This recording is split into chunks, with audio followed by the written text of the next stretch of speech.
na jublu ci liggéey bi waaye ñun duñu adversaire am opposition bi it xam naa ni fi mu ne nii jaaxle nañ parce que ñoom li ñu bëgg mooy opposé wu à Sonko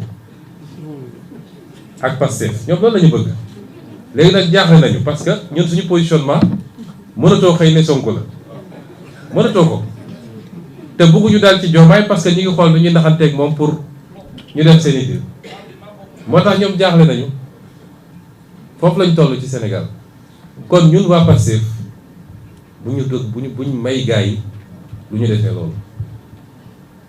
mais bu dee ñoom dañoo utiliser les moyens institutionnels et légaux yu ñu yor pour jubal ko ci ñun ne dañuy xeex ñu nit nañ utiliser les moyens institutionnels et légaux yu ñu yor répondre soo gisee may wax li Sénégalais yi laay waxal damay bañ ëllëg ñu ne instabilité am na te Pastef la du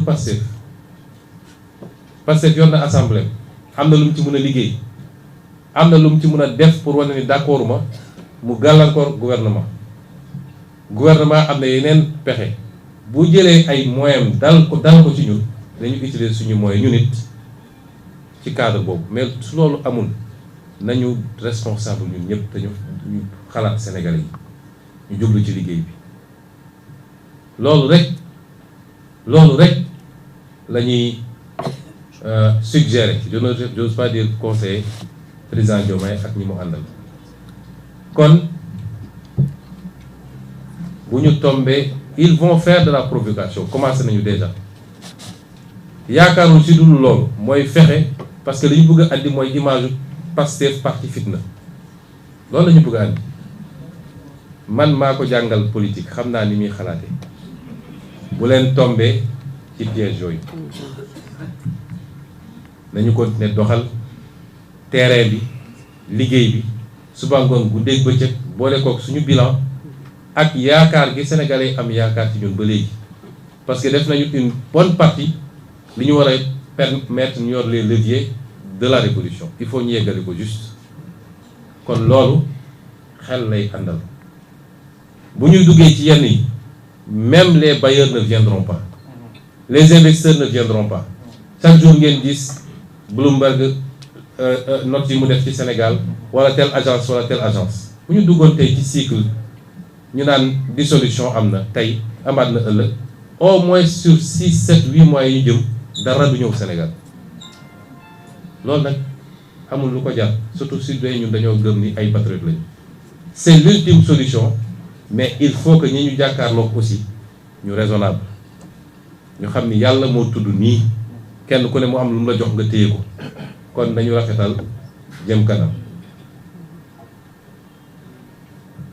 lancer aussi le mot d'ordre mooy sama dernier kàddu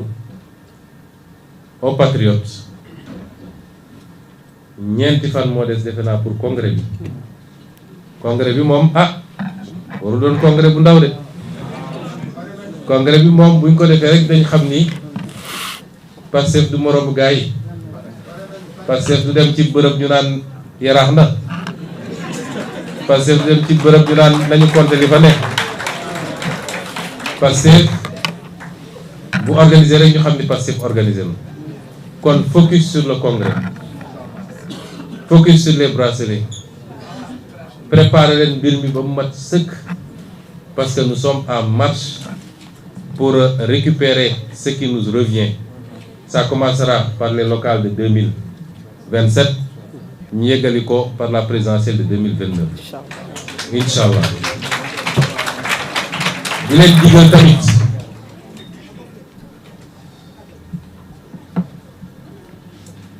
leen digal tamit Pastef est devenu le plus grand parti mais dafa war a continuer di màgg surtout base bi laay waxal na ngeen yaatu ubbeeku ñi bëgg a ñëw Pastef bëri na de ñëpp a bëgg a ñëw Pastef tekkiwul ni kiy ñëw day ñëw rek raxas seen wala yóbbu lépp parce que léeg-léeg ay kilifa wooma ay nit sax yu am ndombal tànk ne man de bëgg naa ñëw waaye sa gone yi vraiment ñun amuñu fayu gone yi bi muy métti na fi nekkoon waaye mbir moo gis day continuer évoluer diine ñu gëm sax am na ñoo xam ne lu ne daj nañ ko ci xeex nañu gaañu nañu et cetera mais bu ñu demee ba gagné diine bi dafa continuer yaatu ay nit di tuub di ñëw ay nit di teew di ñëw est-ce que dañu leen naan déedéet doo ñëw parce que yow nekkoo fi woon yaatal leen rang yi 18 millions de Sénégalais bi ñu buggee ñëw jël leen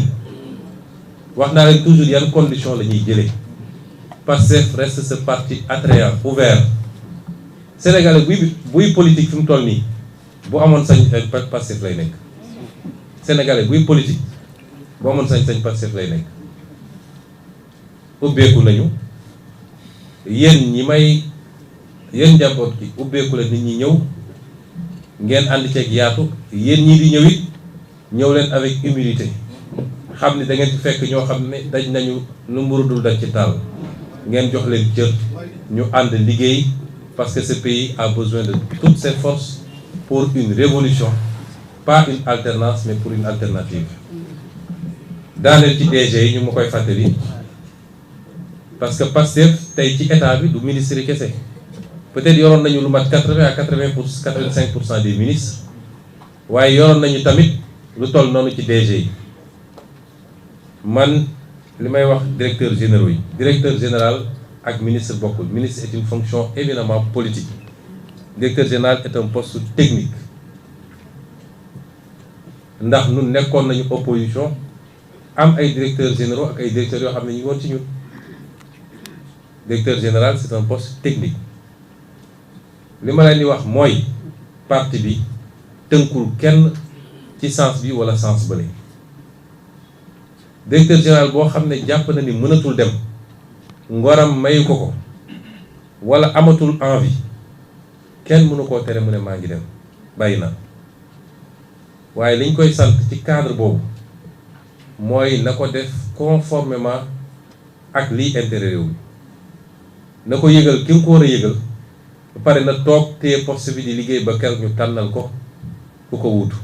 parce que réew mi warul taxaw ala kulli xaal waaye directeur général boo xam ne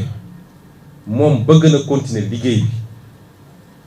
te yàqul dara ci appartenance politique am bu liggéey ba liggéey bi jeex mu dem defi li muy def ci activité politique am ba borom mut mbaa mott jàpp ni faw mu dem kooku na toog fi mu ne liggéey li muy liggéey ko ni mu ko doon liggéeyee ànd ceeg farlu wala sax mu yokk loolu mooy consigne parti bi parce que l'exercice d'une responsabilité publique c'est quelque part aussi un choix personnel waaye su dee l'exercice d'une fonction politique parti bi war na cee mën a am xalaatam ñun jógu nañu ñëpp nañu démissionné am na ñoo xam ne xalaat nañu loolu démission collective am na ñu ko xalaat mais su ñëpp jógee ne démissionné nañ ñun ñoo yor presque poste yi gën a stratégique ci direction générale mais réew mi day taxaw am na ñoo xam ne jël nañ seen responsabilité individuellement démissionné on respecte aussi leur position parce que ni ma mënee lim féliciter ministre yi fi nekk noonu laa mën a féliciter ñeneen ñi nga xam ne jël nañ seen responsabilité bu ci mujjee rek mooy ministre conseiller aux affaires juridiques du président nga xam ne jël na responsabilité ne moom mënatu faa toog kon loolu mooy position parti bi sur les ministères.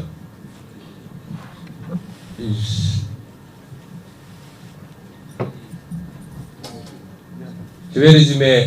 pour la version française, elle sera moins longue, rassurez-vous. Nous avons tenu cette déclaration pour édifier les Sénégalais sur un certain nombre de choses par rapport à ce qui se passe actuellement. Comme vous l'avez suivi, il y a eu une évolution politique notable ces derniers jours. Le vendredi, coïncidant à quelle date? 24. Le vendredi 24 mai, 22 mai 2026, le président de la République, son Excellence Bassirou Diomaye Diakhar Faye, m'a convié en tant que Premier ministre à une audience au Palais de la République. Je m'y suis rendu aux environs de 16 heures. Nous avons échangé et il a exprimé son souhait de mettre un terme à notre collaboration puisqu'il considérait qu'un certain nombre des positions que j'avais prises ces derniers temps l'incommodaient, posaient problème.